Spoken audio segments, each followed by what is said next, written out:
so much. So June is also working at the Curtin University. He is also one of our executive committee member. So without further delay, I would like to invite June to give his presentation. Thank you very much, Tommy. Can you see my slides? Yes. Okay. Yeah. Thank you. But not your face. Okay. I try to. Is that on now? Now, yes. Now we can see you. Okay. Thank you, Tommy. Thank you, everyone. I'm Jun from Curtin University. First of all, I would like to thank the conference organizers. Without their hard work, we could not meet. Very happy here today. So it's my pleasure to share some of my recent work on using AI techniques for structural health monitoring. So this is a team's efforts, and I would like to acknowledge my mentor and the collaborators, Prof. Hao and Prof. Ling, Prof. Wanquan and Senjian from Curtin University, and also some of our graduate PhD students and current PhD students. And also I need to thank the support from ARC research grants. Today, I will give you some background and also introduce some applications of AI techniques in structural health monitoring, provide you some literature review. And also, I will present 3 applications of different AI techniques for some tasks in structural health monitoring. Prof. Hao mentioned more than 100 bridges has been collapsed since 2000, and even recently, this year or last year, we have seen some typical examples, unfortunately, and some people have were killed during those accidents. So for those aged bridges, we have risk in the regular maintenance and also inspection. This may not only increase the cost, but also produce some hazards in maintenance, in timely maintain them to cater for the growing demand because of the increasing population and also decreasing load carrying capacity of those bridges. With the new technologies, we have been talking about different methods to sense the data, for example, using UAV, using GPS, robots, and also using vision-based methods. Those will provide us a lot of data for monitoring structural conditions.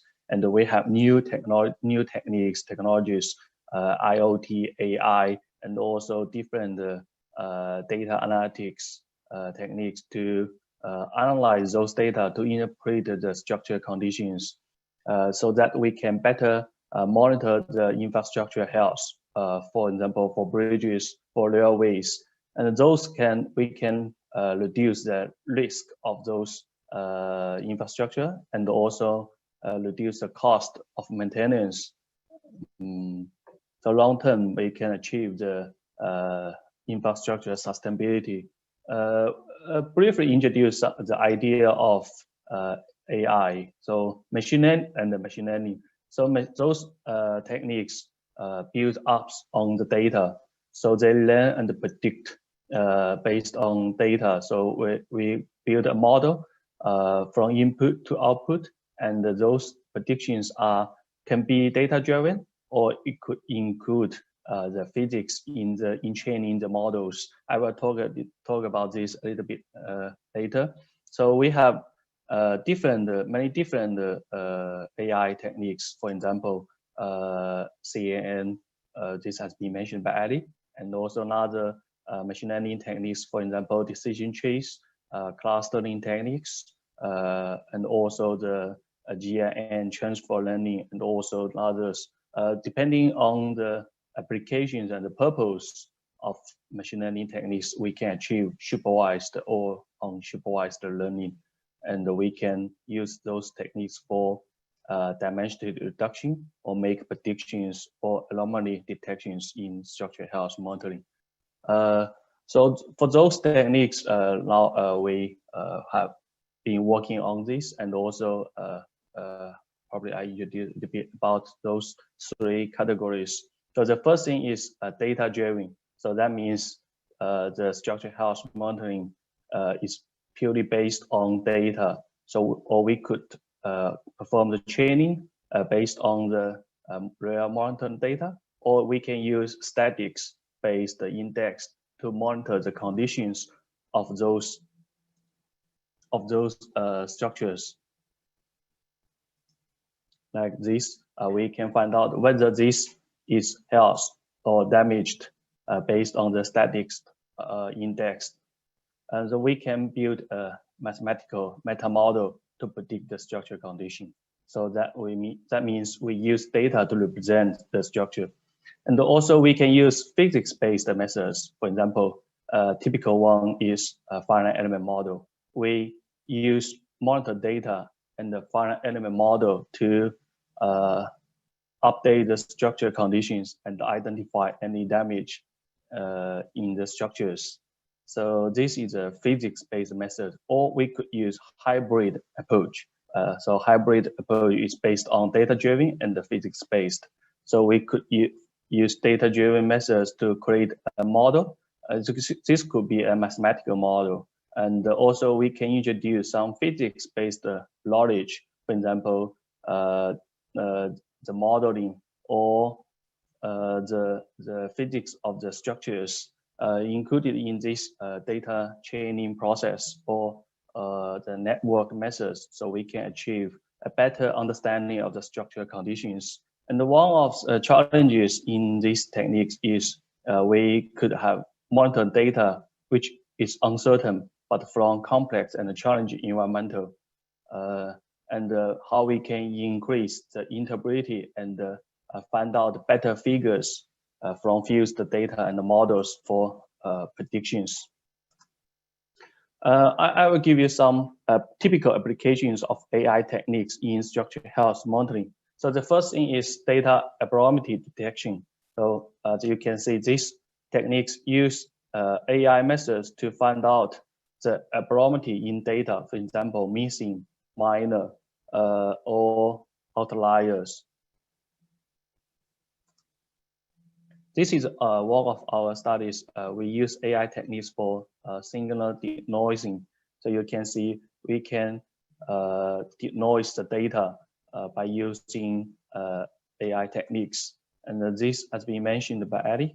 This use CAM for crack detection of concrete surface. And this study used AI techniques to identify the damage type of structures. For example, the concrete sparring or the damage in reinforcement.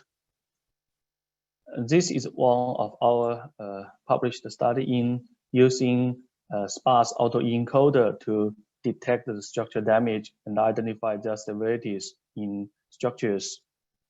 This is another study using physics-based knowledge to predict the responses in structures subject to earthquake excitations. So next, I would like to present some of our applications and development of using new AI techniques for different tasks in structural health monitoring. One of the tasks is to perform dynamic response reconstruction.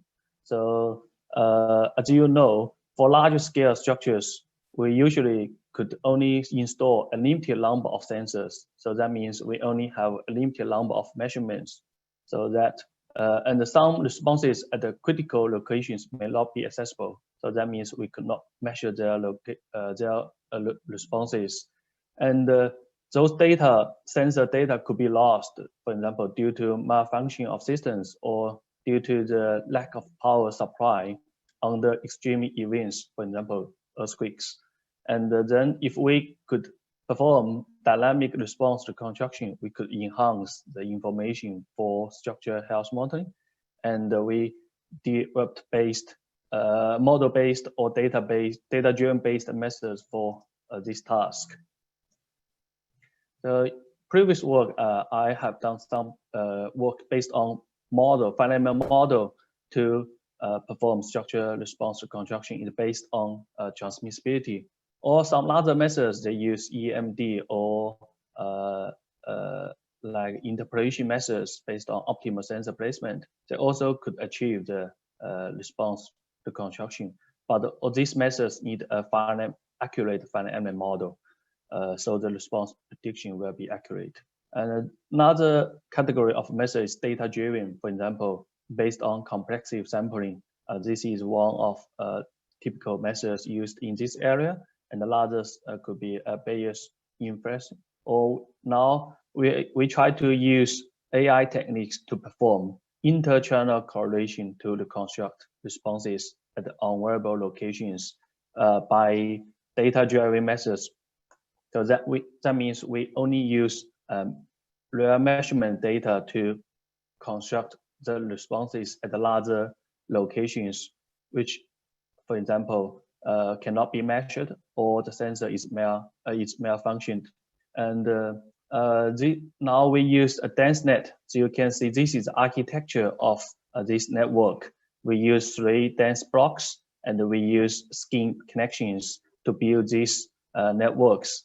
The input is the original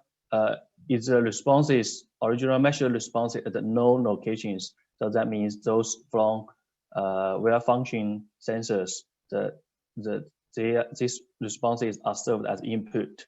And the output will be the responses we want to predict at unknown locations. For example, if we want to predict responses here, this is one location we want to have the responses, then this location will be defined as an unknown location. Oh, some techniques we involved, as I mentioned, we use the dense blocks. Dense blocks is a block like including a number of layers. So those layers could be convolutional layers, and also we can use skip connections. So those can improve the performance of the network. So we can skip connect between any layers to all subsequent layers. We can enhance figure instruction, improve the information flow, and improve gradient violation issues in the training the networks. This is a study when we use the monitoring data provided by Professor Yongxia at Hong Kong Polytechnic University. And this is the data from Guangzhou New TV Tower.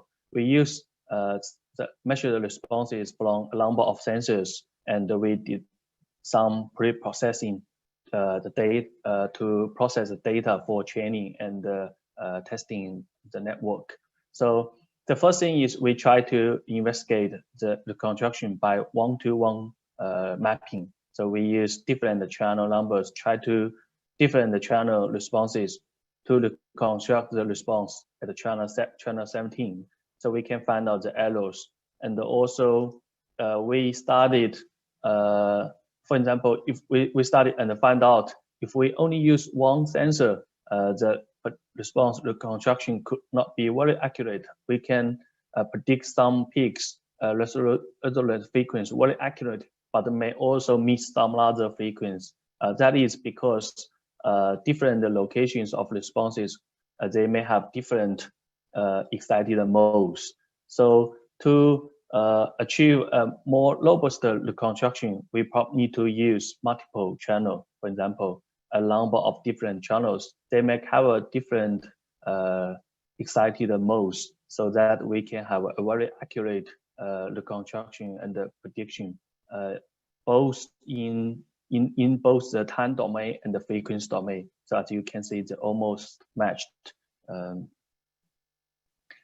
And also, if we do some study, for example, we use some channels which is not mostly correlated channel to the output location. So that means those channels used as input are not the best option. So, but if we use a certain number of channels, we can still achieve a very good and accurate reconstruction results in the output. Yeah, and We also studied the noise effect. So find out this network is robust to the noise effect.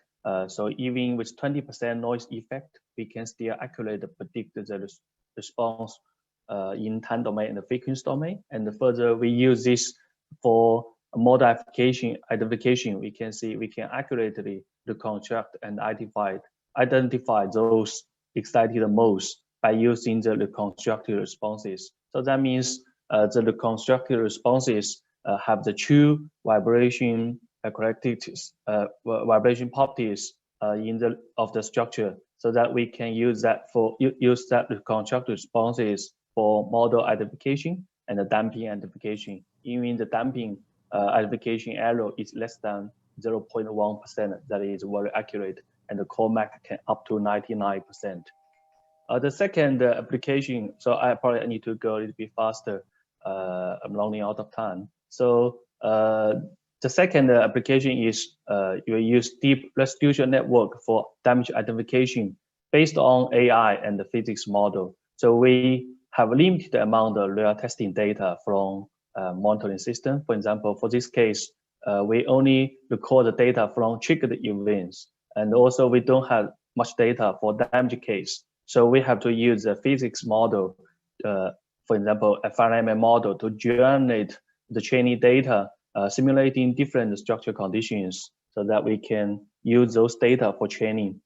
And we use restitution blocks. So the main figure of this block is to improve the gradual vanishing issues when the network goes very deep, and also can improve the performance in training. And this is the architecture of the this network. We have introduced a number of restitution blocks, and also we used mode shapes as the input, and the structural conditions, structural damages as the output. So this is a study. I think I have used this for a few times, but here this used as a study to validate the performance of this approach. So we introduce the cracks, the damage in the beam by applying the central point loading in the beam, and we can see this is a damage pattern. The introduced cracks in the beam, and this is the results we identified by using these methods. So we can see we can almost match the patterns in the structures. And the last task we studied is we use a sparse DBN, deep brief network, for undetermined structural damage identification. So that means we use uncertain and limited data. So undetermined damage identification means we have the number of the input is less than that of parameters to be identified. So for example, a large finite model may have a large number of parameters to be identified, but we could only have limited measurement, limited number of input. So we introduced the sparse constraint in the identification. So this is a network we used. This is stacked the DBN based on stacked RBM. So you can extract figures from probabilistic models, and we have done the training based on pre-training and also the fine-tuning of the network. So one thing I probably need to mention is this is a physics-based constraint. We introduce a sparsity in the structure. We use in the training in the network. So this is the sparse constraint. The physics is based on the fact that structural damage are only occurred in a few elements. So this is the reason why we introduce this sparsity in the identification. And this is a study we used to verify the approach.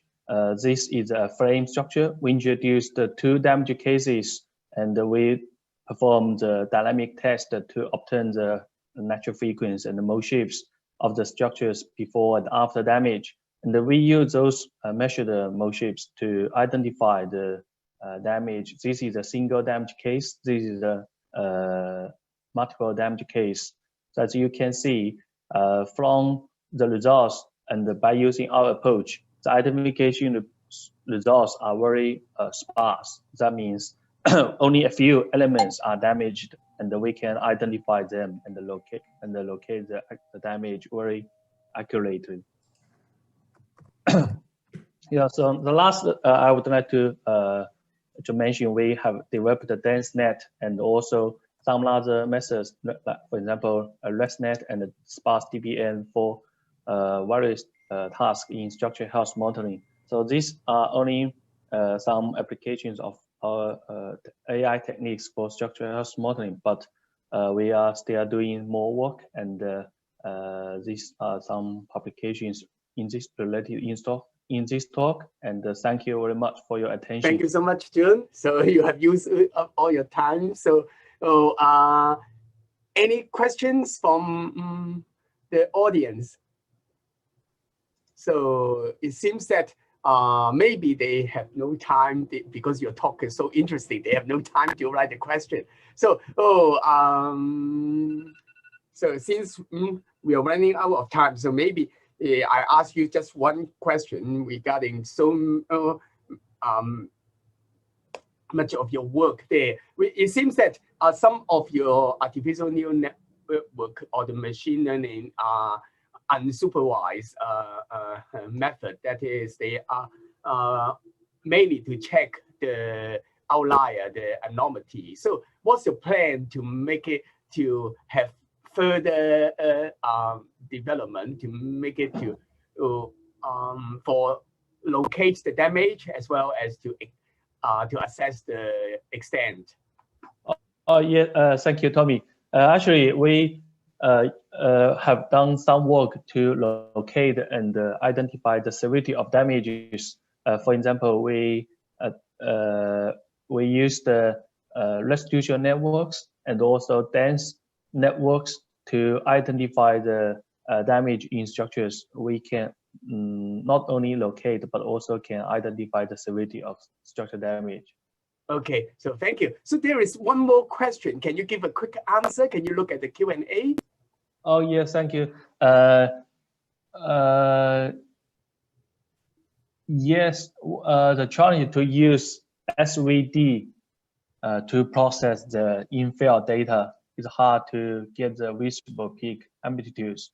Yes, I think this may not be directly related to this, but generally, I think my source is if we have the in-field data, we probably need to pre-process the data and, for example, use some techniques like PCA or SVD or others to obtain some typical figures from the raw data, so that we use those pre-processed data and extracted the figures as the input of the networks.